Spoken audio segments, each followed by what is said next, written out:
Welcome to the Hank Cisco Show. Don't touch that remote. I guess we got a judge.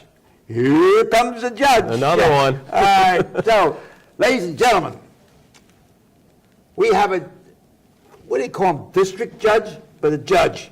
And we're going to find out more what a district judge, what's his obligations and what's his responsibility and what power does he have. He has a lot of power. So, I want you to meet my friend. Tell him who you are. Judge Edward Levine. Pleasure to be Edward here. Levine. Okay. It's a huge That's day, a fighting name, you know. Well, You're never in the movies or anything. I'm actually a peacemaker. Oh, yeah? I try to make harmony and peace. Oh, yeah? Get Oh, everyone- yeah, you're a judge. That's what a judge does. We get civil complaints. We get people suing each other, and we try to get a meeting. You look like a fighter or a football player. Why did you become a judge? Why did I become a judge? Why? Well, Or who let's see. influenced you? Who influenced me? All right. So, I used to live in Maryland. That was my hometown. Where? Rockville, Maryland. Rockville. Just outside of Washington, that D.C. fishing? No. No fishing, basically getting stuck in A lot traffic. of politicians there? Yes. A lot of politics, a lot of Yeah. politicians. They love You're that not a stuff. politician, right? No. Well, you have to be yeah, once every 6 yeah. years. You think which they'll ever change that? I hope it doesn't, only because I don't think a guy like me would have had a chance to become a judge if it was the other way around and they appoint judges. Oh. But, so I moved up here, I got married, and I was living down in D.C. I was working at Discovery Channel. I was doing television work yeah, and you're a stuff TV like man. that. I was a Hey, TV you guy. got a TV man here. Great. So I know all about the lights and all of that. I moved up here in 2001 in the Lansdale You area. did a Discovery show? No, I worked at Discovery Channel. Oh, Channel. For a couple years, which was kind of neat. I didn't do any in front of the You camera were the stuff. Discovery. I discovered, what I did, I was like a librarian. So Oh. if people needed a videotape of monkeys or rhinoceros, I could go find videotapes or clips of that. Or if they needed copies of shows to send to advertisers, I would make 15, 20 copies to send to the advertisers. So I had a lot of those tasks, and I got married, and I had twins. So I had twin boys. Two boys? Two boys, What's their names? Max and Noah. Who? Max and Noah. Yeah, that's their names. Max is all right. What's the other one? Noah, like the Ark. Oh. Yeah. Boy, oh Pretty boy, good is names. he going to get a lot of fist fights. Well, he gets into it with his A couple brother. atheists are going to get out there and beat him up. Huh? So I have the kids. You better teach him how to fight. Here, look. Oh, there we go. Teach your two kids, one for each. We right? got the boxing gloves. Okay. Golden gloves. So I have the kids. My wife at the time grew up in the Lansdale area. Okay. And twins are tough, so she wanted help from her mom and dad, so we decided to move Stay up here, here. right. And that meant a career change. And we decided, okay, maybe I'll go to law school. My dad was a lawyer. He worked for the federal government, the yeah. Department of Commerce for years. So I decided, okay, let's move up here, career change. Yeah.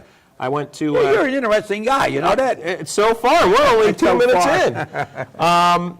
I went to Temple Night School. So Oh, during the good. day, actually the first year I was here, I managed a car wash. That was interesting. Yeah. That was a lot of fun. Well, you deal with people. Yeah. Yeah. You know, you take their money and you wash their car, Right, and you right. hope they're happy when they come out of the tunnel. Right. So I went to Temple Night School, and the car wash gig, I got let go. They knew I wasn't going to be a car wash manager Oh, yeah. forever, so they said, Ed, we're going to let you go. It's an And experience. that was the deal. So I remember it was the Masters, the golf tournament was going on, and I went to this place called Freddie Hill Farms. They have a good Oh, driving yeah. range. I got nice banana splits. Yeah, and I started hitting golf balls, and the guy next to me is like, you hit the balls pretty well. And what do you do? What are you up to? And I told him my story and the kids and the law school. And he's like, I'm a judge. You should come work for me. I have a spot open was the at my judge? court. It was Judge Keatley, who at the time was the judge in Lansdale and Montgomery Township. So Keatley. Well, I never met him. I'll introduce you. Maybe he'll get on the show. Is he still? Yeah. Well, no, he's not still a judge.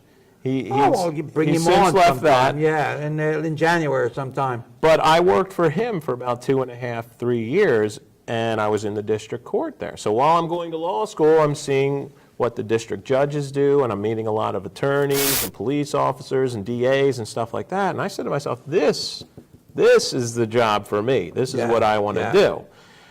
So I graduated from Temple Law School, did a little lawyering for a while, and then in 2009, I decided to run for district judge. And But did they change the name of judge when there was a magistrate? They used to call him magistrate, then they taught him district judge. Because they say a magistrate, they think the people didn't think it was a judge. So now they officially changed the name. It's not magistrate. So people know. They are magistrate, I guess.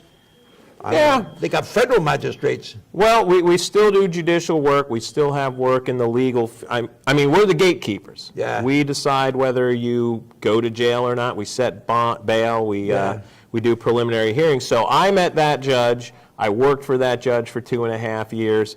And then in 2009, I decided to run for judge. And that election, I lost by 12 votes. The first time you ran. First time I ran against an incumbent. He was in there for about 18, 19 years. I was a new guy. I didn't grow up in the area. Nobody knew who I was. I actually was up by 5 votes when the polls closed, and mysteriously, 22 absentee ballots came through overnight. Well, and I had a call from... They came from... they came from somewhere. I don't know. Maybe Hillary sent them in there. I don't know. Somebody did something, so the next morning, it was basically like a Dewey defeats Truman thing, and I ended up losing by 12 votes, and I bowed my time, bided my time. I'm not sure. Okay, you're young, right? And I waited 6 years, and then I ran in 2015 and was essentially unopposed. The judge that I replaced, he retired, and I ran and was unopposed. Both parties like me. That's part of the deal. You've got to get Republicans and Democrats to love you. One time? Yeah, I've only been a judge for 2 years. Oh, okay. That's it. I'm a young judge. Well, why are you raising a beard? So we're recording this. As you can see, I voted the other day. This is November. Too, but they didn't have it. They didn't give you a sticker? No. Oh, you got to get the sticker. And that one lady was sitting there. She's looking at me like that. I said, wow. Did they give you a lollipop? Let me get out of here. They give me a card to go over there and you know. Oh, I get all the freebies. They give me everything. So we're in November. There's a sort of a charitable thing that goes on in November called No Shave November, where you don't shave and you raise money for charity, for cancer research. So a lot of the police officers that come into my court are doing it. And I kind of wanted to be sort of a unity thing where let them see what I look like with a beard on. I've never done this. This is the most I've gone without shaving, and it's annoying every second. Tell them where we met. Oh, we met Judge Marushak. Yeah, he's the judge in Upper Marion. He has this party every year. Called the Bash. The Bash, and it's birthday, isn't it? It's his birthday. It's kind of a guys only thing a little bit, so it's very manly. We smoke cigars, and I noticed this very manly man. Oh, Hank, yeah. And man, he just exuded manliness, and we started talking. He introduced me to you. Yeah. Says, Hank, you know, so... And you're like, I have a show. I'm like, I'll come on the show. I have nothing else to do. Well, I do. I'm just kidding. You know, you're talking about how old are you? How old am I? I am 46. If you were a girl, I wouldn't ask you. 46. If I lived twice as long as I live now, I'm still not as old as you. You're the big. What are you today? How old are you? I'm 46. 46. I turned that around. I'm 94. Oh, my goodness. Today, I'm 94.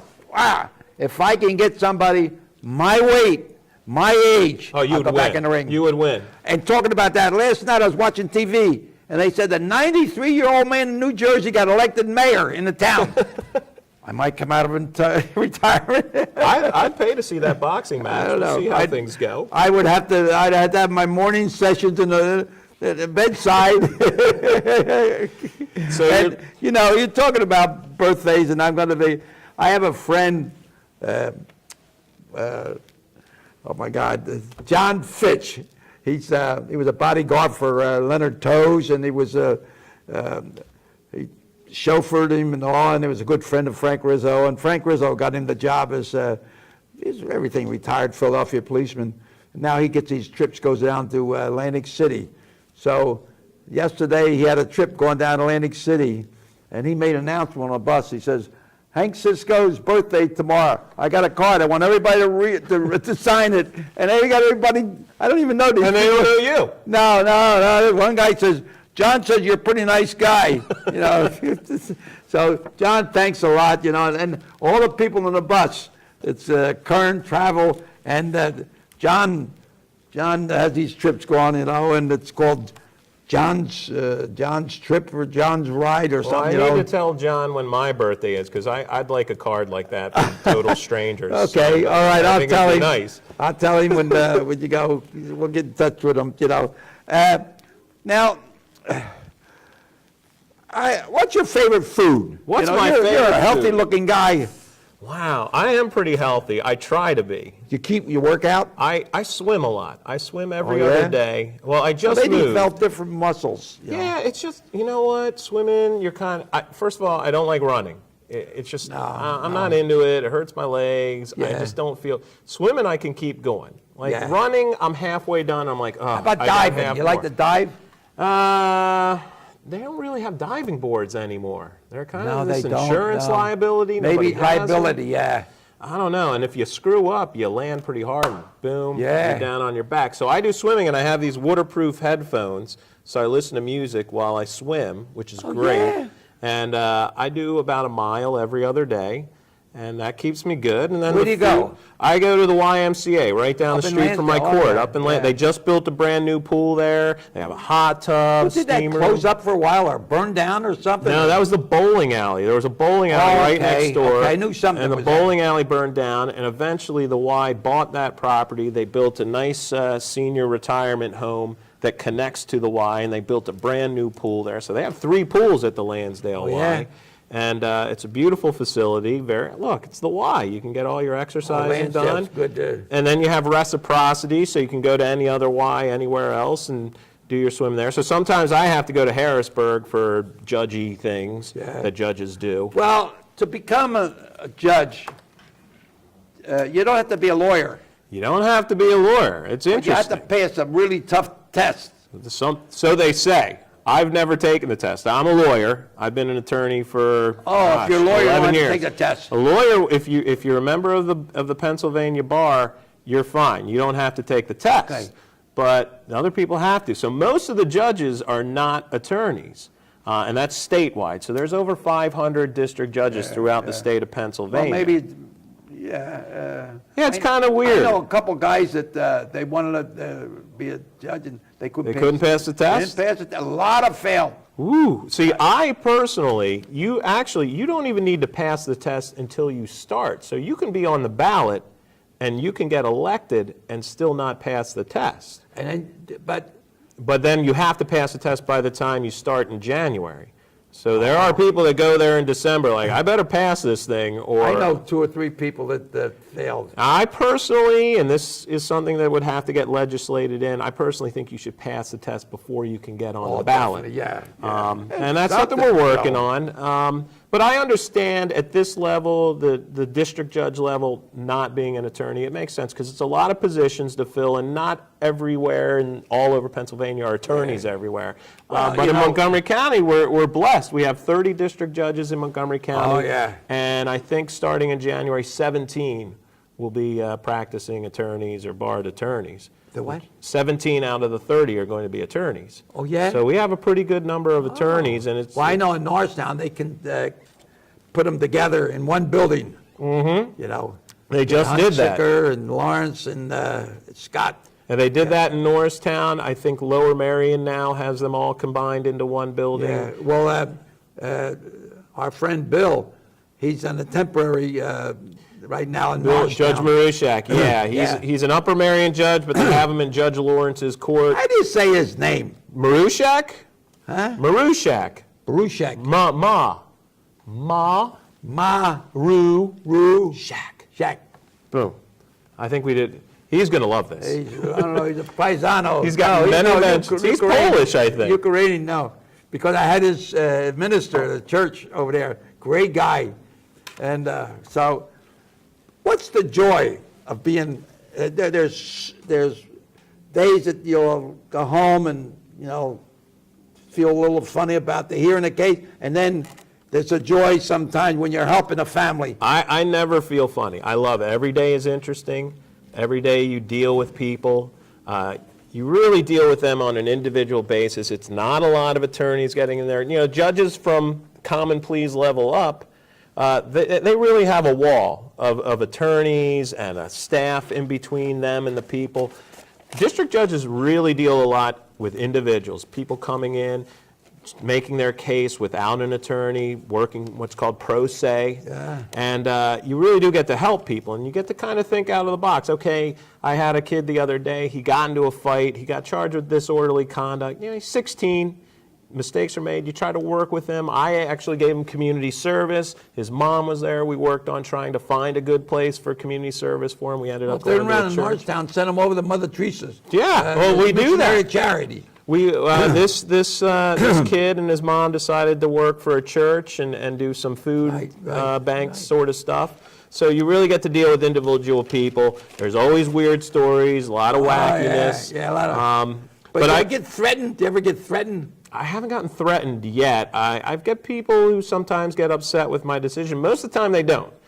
Because if you're sincere and you're honest and you give a fair judgment, people understand that. Is your desk or My bench? Yeah. Is that bulletproof? No, it's not bulletproof. No. Because when they had the guy was going to do one of the judges in Norristown, I don't know what the guy killed somebody, killed the guy, killed the cook because the cook did something wrong. I don't know what. And so now, in case anybody's shooting, they get under the desk. We have security. We have security, but I can't live in an environment where I have to have this wall. Look, if somebody wants to do something crazy, they'll do something crazy. No. I would hate for us to have a glass wall between everything. I don't give a sucker a break. I want to be out front. Creep. Oh, and I do want to. Like that coward went in the church and killed them people. Well, that's. Yeah. I mean, but what are you going to do? Are you going to have a glass case in your church? I mean, you just cannot predict craziness. Well, I make a recommendation. What's the recommendation? Every church should have an emergency switch or button, and as soon as the problem, boom. A zapper, like a Right to the laser police defense station. Right for to the police churches. station. Right. I like that. I said this yesterday when I had Judge Panapino here, retired judge from Philly, and I said, yeah, I was a policeman for 27 years in Norristown. I was a county detective in the DA's office, right? And I know that when a bank's a robbery, boom, they push a button, boom, we get right there, bank robbery. Let's help the people. The church, people go in there to pray. They don't go in there with a gun. But see, that's the thing. Why would anybody go into church with a gun? People go into banks. Banks get robbed. They've been getting robbed for years. We'll There's just a higher probability. But I get you. Yeah, you know. Oh, and I want to point out real quick, I want to give a shout out to my staff. They are awesome. The key to a good judge is a great staff, and my staff is tremendous. You got to surround yourself with good people. Oh, they're the greatest. They've been great from day one. Tell them, I don't want to start polluting the water I have to drink, but got some people they get behind the counter, and then you come up there to get something, or what do you want? Come on. Can I help you? That's the way you talk to people. Be friendly. Yeah. Be courteous. What do you want? It goes a long outta way. here. I think that's why people like Chick-fil-A so much, because the people are always really friendly at Chick-fil-A. Very pleasant, a lot of good manners. Well, I think it makes the food taste better. Well, a little bit of that. And I got a question from the audience. Question from the That audience. lady with the green dress. What are the challenges of being a district judge? What are the challenges? Challenges are making the right decision. It's tough sometimes. Sometimes you get into situations, for example, when I set bail on domestic violence cases. Yes. You have a person that either was drinking or lost his temper, did something bad, hurt somebody, either a wife or a sister or a brother or something like that. And I always believe you're innocent until proven guilty. But things happen, you have to set a bail. So sometimes I will give them unsecured bail in hopes that they leave that person alone and nothing happens. But that's risky for me because who knows, they may do something, they may go back, they may hurt that person. There are other judges way back, old school, is just like, I don't care what they did, I don't care what the facts are, 25,000, they'd stick them in jail until they could make bail or if they could make bail. I feel until like they can make bail. I think people have to live their lives and have it, have it tried in court. They said it's done about 10%. 10%, Yeah. I mean, the judges have to make a bail decision, and it's a difficult decision to do and to make. So that's a real challenge, setting bail and making these decisions. But the more I do this, the more confident I get, and the less I question, well, did I make the right decision? Not now. I mean, pretty quickly I started to say, it's my decision, I got to go with it, and I got to be confident with All it. right, now, here's another question from The gentleman in the the one in the guy, khaki. seen waving. All right. How should I prepare if I have to go appear before you? Ooh. What do I have to prepare? First of all, if you have any evidence, if you have a check that got cashed, if you In have other words, a letter. if you're arresting somebody or you're being arrested. Well, I'm like a landlord tenant. I had a guy today, he claimed that he gave the landlord $10,000 lump sum check. He didn't have a copy of the check. He didn't have any. I'm like, if you're going to come to court, this is your time to show me that stuff. So come prepared with what you want to show the judge and dress nice. I always say, it won't hurt you if you don't dress nicely, but if you do, it helps. Yeah. So I'm not going to penalize people, because I've had women come in tube tops and guys come in tank tops and just looking and smelling God knows what. But when they dress up in the tie, it's like, wow, you care. Thank you. I like that. I got another question from the other guy on the front row there. The guy in the purple.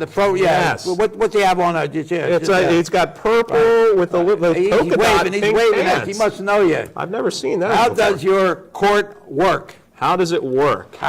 You have a staff. Well, I have a Tell me something about your staff. My staff is great. Are they nice people? They are wonderful people. They've been doing it a long time. Because some people come in there, great. you know, with a problem and all, and to have somebody be like a warden, or not a warden, but a prison guard or something, you know. No, they're friendly. They tell you what's going on, when the hearing's going to happen. I'm a big believer in doing my hearings promptly, quickly, not just for the people that come in. I mean, they're taking time out of their day to come in for a hearing, but also for the police officers, because the last thing I want is for police officers to be waiting around when they're supposed to be out on the streets, helping other people, helping the community. So I really don't want the court tied up too much. Look, if there's a hearing that goes long, there's a hearing that goes long, but most of the time, if it's a 10 o'clock hearing, I want to try to start at 10 and get it done quickly as possible so everybody can get in and out. Let's say that a policeman brings in for an arrest or so, and seems like he's really being tough, and you look at maybe one point over the speed limit or so, and you know, and you kind of hear the guy says, well, you know, I got a wife and kid, and I had to go to work, and you know, he pleads with you. Yeah, look. Does that soften you up a little bit? Police officers have discretion as to how they want to treat a speeding ticket or something like that. The DA's office has discretion as to what they want to charge people with. And I, as a judge, have certain discretion as to whether I want to hold charges over or whether I feel like the ticket is just. So I feel like you have to have an open mind to those things and use your discretion. You can't just go along with everything one party says or the other. You got to listen to the facts, apply it to the law. There are certain circumstances where, yes, the law was violated, but there's justifications for it. So that being said, I find people not guilty all the time. I find people guilty all the time. But you hear the case, and in your opinion, you think maybe you're going to give this guy a break. Yeah. Well, it depends on what the circumstances You have to get the policeman to agree? Do I have to get the police to agree? No, the police are going to give their case. The other side will give their case, and I'll make a decision. And what I like to do, what I try to do, is give my reasoning for the decision to the parties. So at least they know where I'm coming from and why I'm making that decision. Well, if the policeman gets mad because... I've never had him get mad. No? Well, actually, I had one get mad, but I gave my reasoning. It was a DUI case that I felt the guy's blood alcohol was a .081 plus or minus 0.3%. So it was really right on the line. Yeah. And it was at a DUI checkpoint, so they didn't see any erratic driving. And I just felt like at that point, I don't think it was going to go far if it went up to county. So part of it is trying to save a little time for the people at county and the judges up there, money and the DA's office, trying to create a little efficiency when things are borderline that really don't need to go up there. You know, it's one thing if a guy's driving, swerving all over the road and blows a .15. His was a different story. It doesn't happen a lot, but it does hapen. And there are times where the DA's office, they're going to try to go for things. They want to win too. Yeah. So, but we as judges have to make sure they don't overextend. And we're checking a balance for that executive branch. I remember when I was a policeman, and then when the DA's office, and people say, I went to the police station, they wouldn't listen to me, they wouldn't take the complaint or something like that, you know. So we had to check, DA would go talk to the police officer or whatever it was, you know, and say, what's the story here? You know, the lady wants to, that's your job to take the complaint, you know. Did you ever get mad when a judge ruled against you? No, I never lost a case. You never lost? No, I don't. Most of my police work when I was with DA was in juvenile court. So there's some sad cases, you know, where the parents suffer. But no, I don't get mad because I think I have a good case. In every case I took, I wouldn't take them because I used to have a little conference before and settle it there.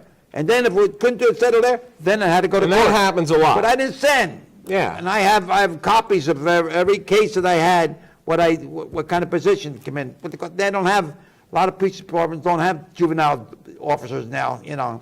Yeah, juvenile kind of, we do deal with some, once it goes to the criminal level, like a misdemeanor or felony, that's handled by the DA. Probation. Probation was powerful. I mean, you know, they were powerful. I don't know. I remember I went to a couple conferences and then the DA says, no probation officer is going to throw any cases out before you know, and that's what they're doing. There was one probation officer, powerful, you know, he ruled like a judge.